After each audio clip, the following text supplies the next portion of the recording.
Let's head on down to it.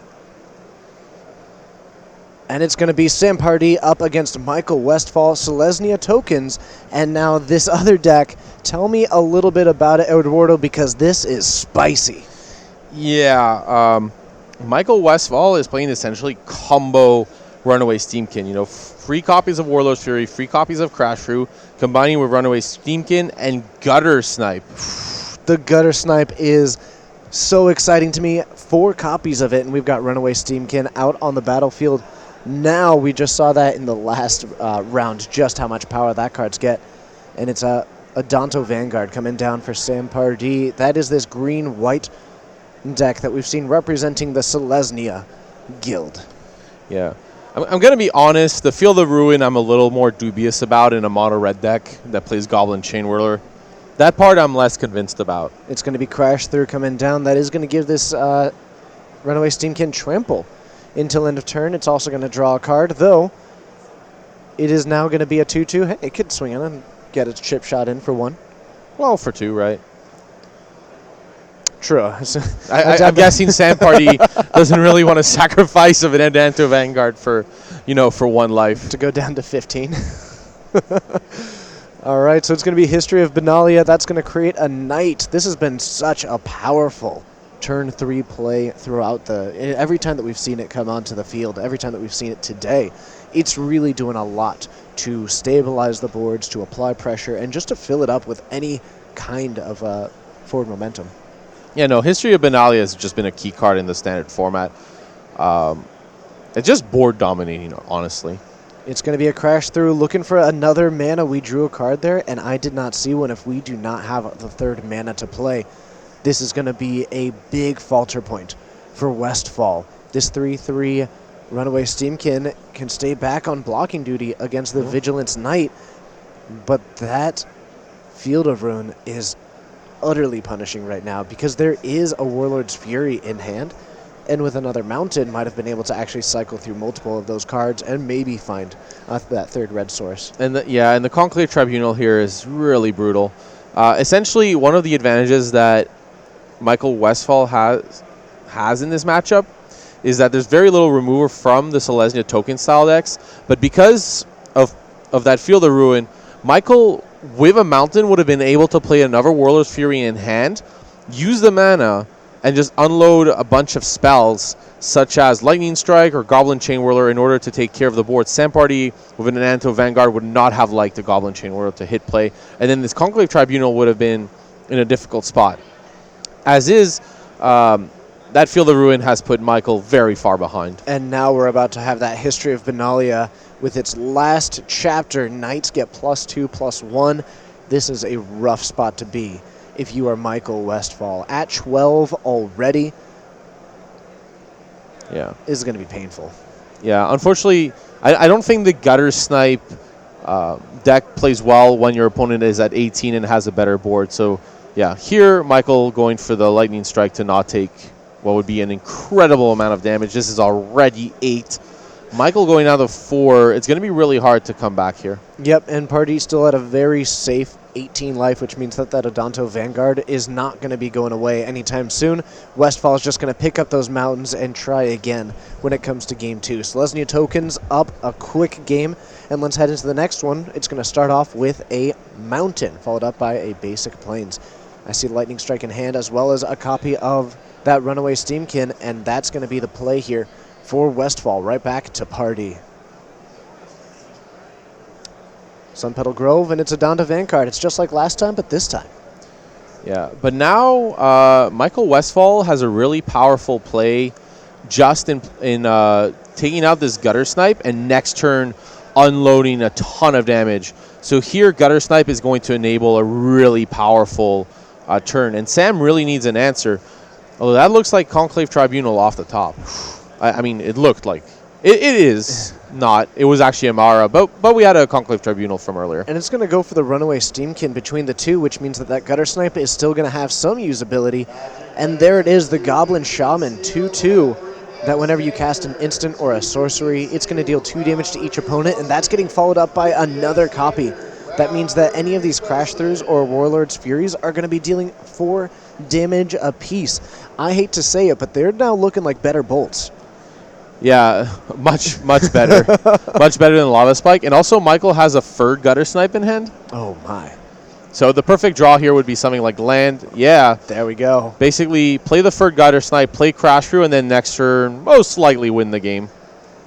There it is. Now we saw a Venerated Loxodon come down, only putting a +1/+1 counter onto a single creature. There's Crash Through, and this is going to be 6 damage. All of a sudden, Sam Pardee goes from 16 to 10 in the blink of an eye, and it would only take 2 spells next turn, which I do believe that we can see in the hand for Westfall to take over this game. Risk factor's very good with Gutter Snipe. Oh my. Because then you either get the 3 cards in hand or they take an additional 4, and that would be the full 10. Yeah, and Michael Westfall also has access to Lightning Strike, so as long as Michael draws a combination of land or spell, I mean Michael basically locks it this turn, and it's done. Essentially, between the Risk Factor and the Lightning Strike, that's already 12 damage. I haven't even talked about what these spells might do. What have you, do you go for the Risk Factor first, or do you go for the Lightning Strike first? I would probably go for the Risk Factor first, since you're going to cast it anyways, and you might draw a Warlord Fury or a Crash Through, and you give Sam a little less information, but I think Sam Pardee's pretty aware of what's going on here. Yeah, so game 2, right to Michael Westfall. That was amazing. 3 Gutter Snipes taking it down. Let's see if we can run it back for game 3.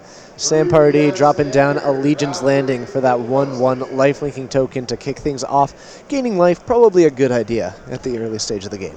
Yeah, but yeah, you saw Michael Westfall's deck in action, and that was a really sweet turn of events. Normally, it's a pretty good matchup actually against something like Selesnya tokens, just because of the lack of removal and the fact that Goblin Chainwhirler can be pretty important. But here, Michael Westfall on the draw is going to have a tough time. Although it looks like that was a Fiery Cannonade in hand, and that's going to be key. Lava Coil acting as a burn spell. Points it right at the Vanguard and just pays the 4 life pretty happily, but that just means that was 2 mana, 4 damage to the face. Yeah, and Michael Westfall is fine with doing this. I mean, the life-linking Vampire is an issue, but there's a Goblin Chainwhirler coming, and that's a lot of life from Sam's side. Both losing the Vampire token. Oh, and maybe the second Vampire token. And yeah, that looks like a Goblin Chainwhirler in hand, so this is going to be a big game. Sam Pardee going to essentially have to deal with this Goblin Chainwhirler, having to pay... Oh, or wait, are we going for Fiery Cannonade first? I think that might be the case. Pretty sure I saw a Goblin Chainwhirler here, and... Goblin? Yeah, that is a Goblin Chainwhirler. And there's a mountain. I feel like Goblin Chainwhirler would have been best here, just because it has the same effect as Fiery Cannonade, but you also add a free First Striker to the board. Mm-hmm. And that's able to contend pretty nicely against that Vanguard as well, because if it wants to, again, try and get aggressive, it's going to, again, have to pay 4 life. Sam Pardee down to 14 at this stage of the game, and I think this is where we're going to see the Goblin Chainwhirler, that Field of Ruin remaining, and I think we're going to try and keep it again down to 10. Yeah, this Adanto Vanguard is essentially taking all the... Sam is taking all the damage. I'm surprised, actually, about Adanto Vanguard still being there, just because it tends to be really bad against a deck with Goblin Chainwhirler, you know, like... And they tend to board in more effects, so... Sam maybe deciding, though, that on the play against the Gutter Snipe deck, felt it was a little closer to a combo deck, and wanted to keep the pressure, especially on the play. So I can understand definitely why you would want to have a Adanto Vanguard in this situation, but wow, has it dealt a lot of damage to Sam Pardee. 12 damage to Sam Pardee. It has dealt the majority of the damage. There is Gutter Snipe, and it's followed up by a 2-mana Lava Coil, pointing at it once more. We're going to pay the life. That is 6 damage. No, that Vanguard has to go. Okay. I think it's done enough. I thought he was marking his life total to say he was paying the 4 life again, and I was shocked. I think this Adanto Vanguard has caused enough problems. It needs to go. But yeah, now the Gutter Snipe getting so much value just because Sam had to keep paying life on this Adanto Vanguard. And yeah, I mean... When's the last time you saw 6 open mana and not a March of the Multitudes? Well, not this time. There's going to be 3 of those, and I think we're going to block with all 3 of them. The nice little trick about blocking with the 3 is that you actually gain life for each of the ones that we're blocking. Yeah, because they all deal combat damage. Exactly. Now, that Rekindling Phoenix is a pretty good card to race. Sam Pardee without the Conclave Tribunal, which we definitely would have seen in this spot. Only a couple cards left in hand. One of them looks to be Flower Flourish. That Flourish could gain Pardee 3 life at some point by just giving a big boost, but that is not exactly the intent of that card. And it's another Gutter Snipe coming down and a Field of Ruin. Whoa. March of the Multitudes, and this time using that previous token from the last March, and now we're up to 5 of these. And Flourish is going to finish this game in, well, literally a Flourish. Oh, yes! That is going to be +2/+2 to the team, and it looks like this is going to be the large sweeping tool that takes down this third game. Sam Pardee is going to advance to 6-1 over that Gutter Snipe deck, which was putting on quite a show for us in Game 2. Yeah, Game 2, we got to see it in full action against a deck with no removal. Just play 3 Gutter Snipes in a row, and then just play a bunch of spells, and you're good to go. And that deck has, it showed up at this table with a 5-1 record already, so it's going to be heading into the next one. Really, probably pretty excited to try and make it into day 2. Yeah, I'm glad somebody decided to bring the Gutter Snipe strategy to the table. So, tell me a little bit, because we only got to see a little snippet. Is there anything else from this deck that really stood out to you on that? Or have you played at all with the Gutter Snipe deck? So Jason Chung tried the deck when we were testing for the Pro Tour, but with Arclight Phoenix and Tormenting Voices instead. This version kind of not playing that, preferring 4 Rekindling Phoenix and just trying to be kind of lean on that. Mm-hmm. And Rekindling Phoenix, how do you feel about that card as an option this weekend with the choices that we've seen? A lot of Lava Coil, a lot of Conclave Tribunal. It's really a 4-free flyer. It's not as good as it used to be. All right, well, we've got some more time walks, so let's head on down to it. It's going to be Joe Rody up against Corey Burkhart. I think that was, yeah. So here, oh wow, this is a sweet deck. What do we got there? Is that the Jeskai Historic deck that's on the left side of the field? Yeah, it's Jeskai Historic. That's the name. Jeskai Control from Corey Burkhart, just going with a turn 2.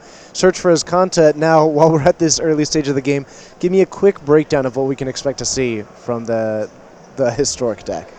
Well, there's a sweet one-of in Ravka Passion, Ship's Mage.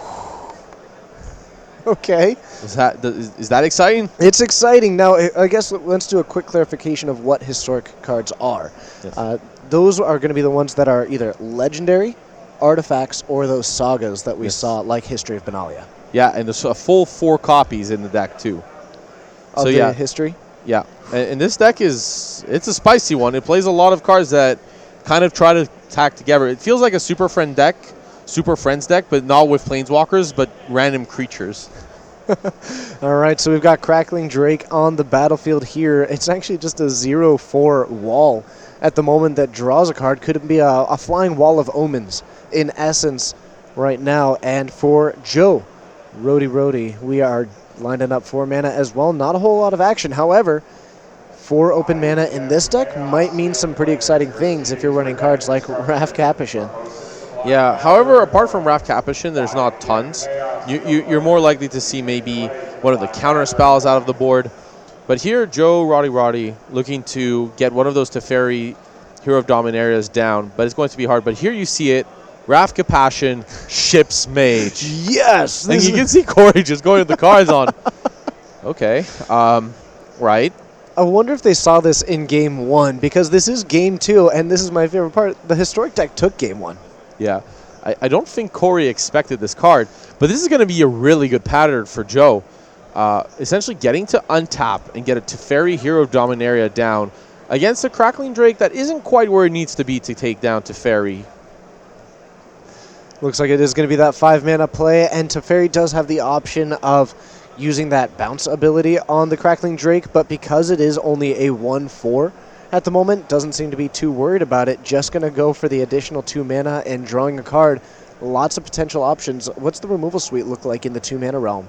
Well, the problem is what's going to be left. You don't really want Seal Away against the Jeskai control deck, so at that point, there's not really much. The most likely outcome for a 2 mana spell is something like a counter, right? Like a negate, essentially here. All right. Looks like it's going to be another 4 mana play. Corey Burkhart with a pretty nice suite of creatures of his own. Ixalan's Binding coming down, though, the 4-mana enchantment, and that is going to clean up this Teferi, Hero of Dominaria, enable a swing in for 1, and that does mean that the Teferi cannot be cast again from Joe Rody as long as that is trapped underneath it. Yeah, and Corey representing that negate. One important little detail, Corey paid 2 life for that Steam event, so Joe probably is putting Corey on negate, which is true, but there is that Seal Away. I'm kind of surprised that's still there, to be honest, since something like Niv Mizzet doesn't really have to attack, but, it is a clean answer to something like a Crackling Drake. But I'm not really happy having Seal Away when I'm trying to be the aggressor in a matchup, so that's why I was a bit surprised to see it here. And also, we did see Burkhart had the option, was holding up negate, chose not to use it on that Seal Away. So he's got other plans for that card, maybe looking to protect this Lyra Dawnbringer, or just doesn't really feel like the 1/4 is that necessary at the moment. Yep, and here comes Raf Capuchin, Ship's Mage, take 2. Oh, I'm loving this deck so far. Yeah, and Corey probably just had a lot of trouble sideboarding. I mean, what is your plan? Like, you see Raf Capuchin, Teferi, Adanto Vanguard. Like, this deck has an identity crisis. But it's lovely. It doesn't mean, it's just a very... I kind of really loving this Jeskai Historic deck. It's kind of... it's a bit all over the place, and yet it's kind of fun all over the place. It's in the best of ways, absolutely. And it's really curious, because I always wonder to myself what sort of value that you can gain from playing an archetype that nobody... Whoa, Aurelia with Flash! Because the Raf Capuchin comes down to the battlefield, and that means that it is going to somewhat functionally have haste, able to attack this turn, and also going to give its boost to this Adanto Vanguard. This is just amazing in the face of this Crackling Drake. It's now a 4-1 attacker. No, and, well, if Aurelia pumps it would go up to 5, but yeah. Just, I love the fact, Aurelia doesn't have enough text. We need to add Flash as well. Oh, Raf Capuchin is so far doing just my favorite thing so far. That Aurelia coming in and making a splash. Now I'm getting really excited about just the end of Burkhart's turn. What else are we going to see from this historic deck? Fortunately, it seems like Joe had a Teferi and drew another one. And those are great if it wasn't for Ixalan's Binding. And now Corey has access to Invoke the Divine. That's actually a pretty good card in a spot like this. Being able to crack that Seal Away, draw a card from the Crackling Drake, and making sure that there's extra power. And these cards in the graveyard are also good to flip the Search for Iskanta into Iskanta the Sunken Ruin and getting Corey and Burkhart into the stage of the game where Corey would be happy. And there's Deafening Clarion, actually. That's going to be dealing 3 damage to each creature. That is going to hit Raf Capuchin as well as Adanto Vanguard. And we are going to lose that one. No spells with Flash that we wanted to throw in, and we did end up paying the 4 life with that Vanguard. Just a pass back from Corey Burkhart. And here, Joe probably trying to play against the card Seal Away. Corey deciding to block here. Not much of a choice. Pays the 4 life, though, so down to 7, and it's Lyra Dawnbringer for Joe. Corey Burkhart can also make the same play as his turn, though having access to that Aurelia means some pretty powerful things when it comes down to just having the card that gives you an advantage. Yeah. I think Joe is just playing around Seal Away and Settle the Wreckage. If Joe could see Corey's hand, then, these attacks would have been much more aggressive. Joe might have slammed the Lyra. But, that's part of the difficulty about playing against Jeskai Control is you don't actually know what they have. So that's why you're seeing Joe doing these attacks, is Joe is doing his best to play around cards like Seal Away and Settle the Wreckage in a spot where Corey doesn't have them. But Joe doesn't know this. Mm-hmm. And that's where it can get quite rough. All right, so we've got 1 Crackling Drake on the battlefield, and there is a Niv Mizzet Perun in there. We're going to transform this Search for Azcanta into Azcanta, the Sunken Rune. We did now find Seal Away, and there is access to playing both that 5/5 Niv Mizzet and still holding up the Negate as a choice if Corey wants to do that. His life total is at 14 right now, so he does have a little bit of wiggle room. Yeah, but Corey definitely looking to slam down the Niv Mizzet with Negate backup. That seems like a good spot to be in. And Seal Away. Yeah, but then again, the problem from Corey's side is that Aurelia plus Lyra Dawnbringer, I mean, that's a 7-power first dragon lifelink vigilant creature, specifically the vigilant creature part. So that seal away going to be a lot less effective, and Negate is not going to interact with that very well. Also, Niv Mizzet can't block that. Yeah, so you're going to see Corey here just throw away the Drake. But yeah, Adento Vanguard isn't long for this world. Niv Mizzet can easily kill it, and Joe isn't going to be able to pay 4 life infinite times. And there's the draw for the turn. It's an island, and I think right now we're seeing Burkhart consider where this wants to go. It's going to take down the Adonto Vanguard, and Joe deciding right now whether or not it's worth paying the 4 life for something like that. Usually it's not, since as soon as a single spell gets cast by either player, the Vanguard's going to go away. So there's usually very little value in keeping this Vanguard around. Unless Joe believes there's really no other instant or sorcery coming. Looks like Joe did have that opinion, and at least it is indestructible until the end of turn, so any other further instants or sorceries this turn are not going to get the job done. But now you have got Lyra Dawnbringer joining the battlefield alongside Niv Mizzet and facing off against her twin on the other side of the battlefield. Yeah, and probably what we're going to see here is the two angels. Actually, I was going to say the two angels trading, but yeah, the issue with, say, boosting the Aurelia here is that it doesn't have first strike, so it would run into Lyra. So you could attack with the Vanguard and give it essentially vigilance. But yeah, Corey can decide to just take it here. It's an interesting choice to attack in with that against the two creatures that are those 5/5s. Yeah, but it was a 5/1, and it could be indestructible, so I understand the choice here. And with Corey having access to, both players having access to Lyra, life not too relevant, but yeah, with each draw step, that Adento Vanguard was going to become a riskier and riskier proposition. Life totals are 10-9, and Ionize in hand there for Burkhart alongside that Negate, so it's going to be difficult for Joe to resolve another spell. Really just has to make do with what's currently on the field. Yeah, and with access to Ionize plus Negate, this Excellence Binding is going to be a real problem for Joe. So I think Corey is going to take down this game 2 before we move on to game 3. Simply because it's really hard for Joe to fight here. Disdainful Stroke draws Corey a card from, the Niv Mizzet, and then you still get to fight this counter war while dealing damage. And looks like we are going to be assembling a stack. The only choice right now is, do you go for... looks like we have decided to go with Negate over Ionize because that one does have a lot more options in what it's able to counter, is I imagine the reasoning. Yeah. The Negate is more conditional, and Corey has access to a lot of mana. And that's going to take down the Lyra Dawnbringer. Now we are sitting with a Niv Mizzet as well as Lyra. Both of these are going to be getting aggressive. They're both 5/5 flyers up against the 2/5. That is Aurelia, which means that the Aurelia is going to die. 5 damage is going to get dealt, and Burkhart just put himself in a phenomenal position with an Ionize to back it up. Yep, and we're moving to game 3, but that Excellence Binding was key. There were 2 Teferis stuck in Joe's hand, so the second ability of Excellence Binding to say that you can't play cards of the same name was really key in that match, and it's why you see players deciding to play it. It's a good answer to Niv Mizzet, and it's a good answer to any number of them. Takatli Honor Guard is going to be the card coming down. It's got a little bit of, it slows down those Crackling Drakes, I suppose, keeps them from drawing a card. Yeah, but it's a 1 free for 2. I'm not the biggest fan of 1 freeze for 2 against control decks. That's true, though it does survive 3 draws from Niv Mizzet. Sure. As it watches this gigantic flying dragon munching on you. All right, so it's going to get an attack in for 1, and Search for Azcanta is going to be the play from Burkhart, following it up with a Steam Vents. And I do see a Rekindling Phoenix. I wonder if that's going to be the turn 4 play. There's the attack in for 1. Burkhart, no way to respond. And there it is, the 4/3 Phoenix, which has been putting on quite a show in Standard basically as long as it's been around.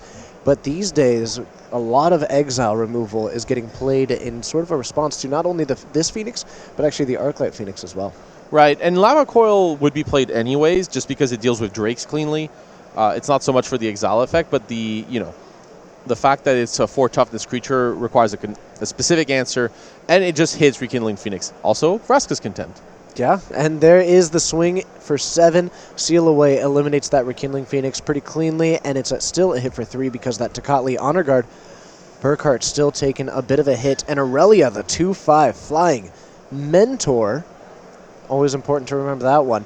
And at the beginning of combat on your turn, you get to pick one of the creatures you control, and it gets +2/+0, trample if it's red, and vigilance if it's white. Yeah. Ixalan's Binding. Oh, and this is a big play. Ixalan's Binding on Ixalan's Binding is exactly what you want to do in a matchup like this. Corey, it's much better for Corey to do it than Joe, since Joe has almost no way outside of Teferi Hero Dominaria to deal with the card, and Corey has invoked the Divine. But this is actually a pretty big game. And yeah, that Crackling Drake not drawing a card. The Honor Guard lived up to its full potential right there. 100% worth it now. Lava Coil is going to eliminate it too. That's a 0-value Drake. That's the attack in 4. Oh, we're going to get that Mentor ability as well, which means that that's an attack for 6. And Burkhart finds himself down to 6 in the face of Jeskai Historic, this deck with a pretty unusual take on the color setup. It's got Wrath Capuchin, and it is coming together really nicely. Burkhart under a huge amount of pressure and needs to come up with something that can dig him out of this hole that he's found himself in. What I've really liked with this Aurelia is how well it plays against the card Seal Away. Yeah, and here... yeah, deciding to play the Lyra Dawnbringer, but Disdainful Stroke takes it down, and that's lethal coming back. Joe Rody takes down the win, and that is going to really solidify him as he heads into the last round of the day. He's got those 6 wins, but that is going to do it here for round 7. I'm TJ Rogers. This is Eduardo Sajgalik, and we'll be right back with more Maria and Reed.